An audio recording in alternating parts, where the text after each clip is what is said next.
Assalomu alaykum do'stlar. Ijtimoiy tarmoqlarda chiqayotgan ba'zi bir videolar shunchaki ko'pchilikni hayratda qoldiradi. Kommentariya yozishga hali shoshilmang. Keling, undan oldin video roliklarni birgalikda ko'rib chiqamiz. Qaysi haqiqiy va qaysi fake? Keyin hamma o'z fikrini kommentariyada yozib qoldiradi.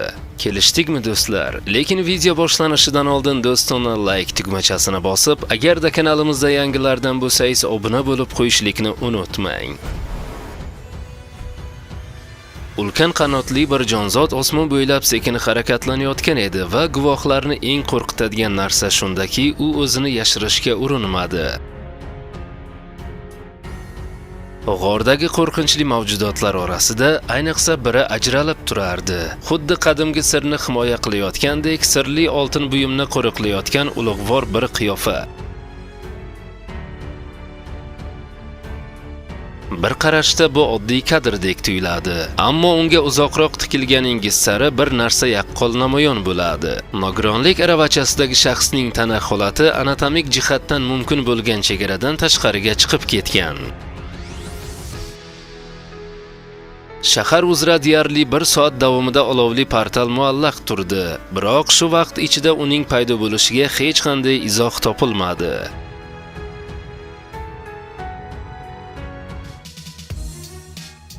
Odamlar kutilmaganda g'ayrioddiy shakldagi bulutni tasvirga olishdi.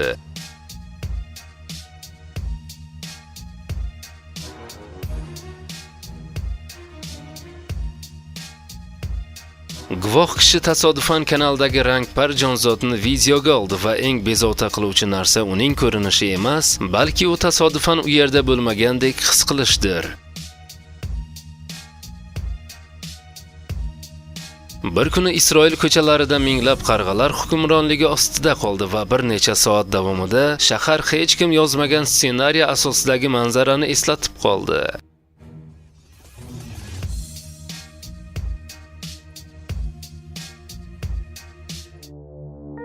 Dengizdan bir narsa sudralib chiqadiki, u odatdagidek tirik mavjudotga umuman o'xshamaydigan narsa va instinkt kameradan ham tezroq ishga tushadi, ya'ni undan uzoqroq turishlik.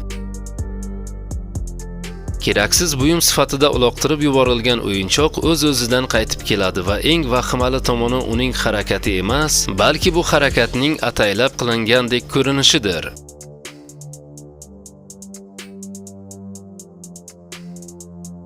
Ko'chadagi daydi soya shunchaki paydo bo'lib qolmadi. U go'yo bu dunyoda yo'lini yo'qotgandek va endi qayerga tegishli ekanini bilmayotgandek edi.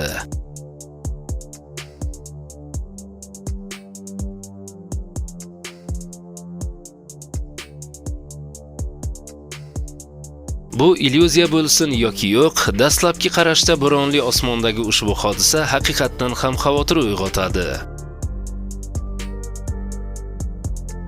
Bu kadrdagi eng xavotirli jihat hatto tom ustidagi maxluq emas, balki uning o'sha tun hech kim uni ko'rmasligi kerakligini juda yaxshi bilgani haqiqiy hissiyotdir. Yagona shoxli ot go'yo afsonalar olamiga tegishli tuyuladi. Ammo o'rmonda o'ziga xos suliyatga ega jonzot paydo bo'lganda, uning imkonsizligiga ishonch yo'qola boshlaydi. Sharshara etagida kamera suv bo'yida qo'lida tayoq bilan shunchaki o'tirgan bir siymoni tasvirga oladi. Bu sokin osoyishtalikda har qanday harakatdagidan ko'ra ko'proq xavotir va bezovtalik seziladi.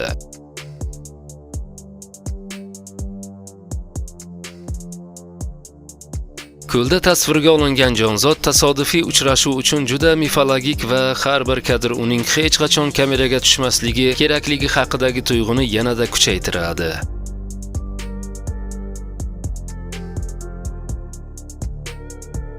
Guvohlar ko'z o'ngida ayol va bola yonida bir sharpa paydo bo'lib, inson imkoniyatlaridan ancha yuqori tezlik va aniqlik bilan harakatlanadi va uning kimligi borasidagi savol hanuzgacha javobsiz qolmoqda.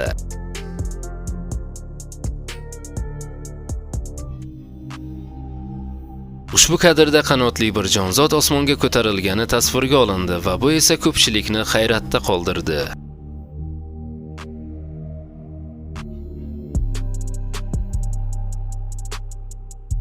Toshli darada u yerda aslida nima borligi kamdan kam hollarda ochib beriladi va ba'zida savol bermaslik yaxshiroqdir. Chunki javob allaqachon qarshingizda turibdi. Ushbu otni g'ayriyoddiy bir maxluq quvlayotganini ko'rishimiz mumkin va bu nima ekanligi hanuzgacha noma'lum.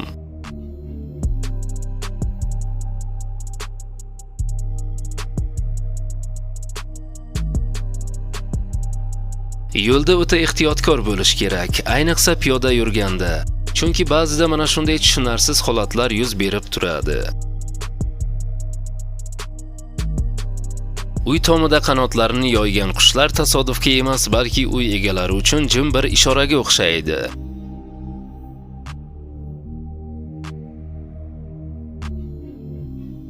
Bo'sh o'yin maydonchasi va o'z-o'zidan harakatlanayotgan belanchaklar. Nima deb o'ylaysiz, bu nima bo'lishi mumkin?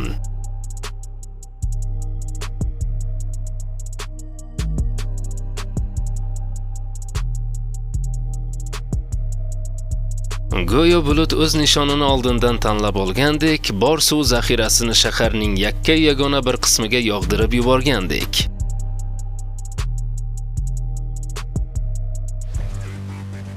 Metrodagi ushbu ayolda kishini xavotirga soladigan darajada o'ziga tortadigan bir narsa bor edi. Unga qancha uzoq tikilsangiz, ko'zlariga qarash istagi shunchalik kamayar edi.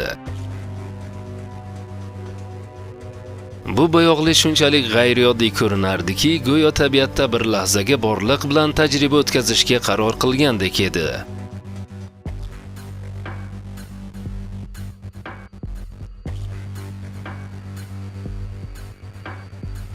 Qabristondagi ayol qiyofasi na tirik, na o'likdek ko'rinadi va aynan shu oraliq holat tasvirni chinakamiga bezovta qiluvchi tusga kiritadi.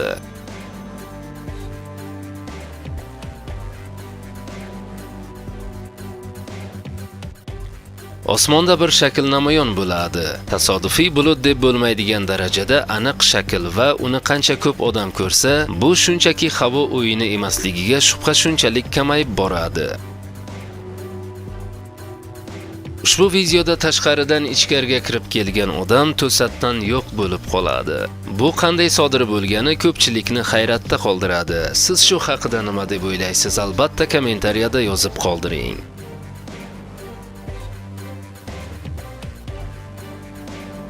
O'rmonda yonib turgan fonar ko'targan bir mavjudot ko'rib qolindi. Eng g'alati tomoni shundaki, uning nuri hech narsani yoritmaydiganga o'xshaydi. Xuddi u ham sizga tikilib turgandek tuyuladi.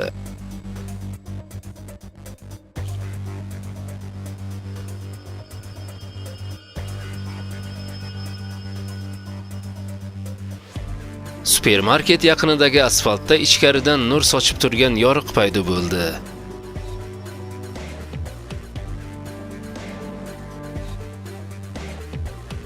Shaklini o'zgartiruvchi girdob avtoturargoh bo'ylab suzib harakatlanardi va u qanchalik tartibsiz bo'lib borsa, voqealarga shunchalik ongli ravishda munosabat bildirayotgandek tuyulardi.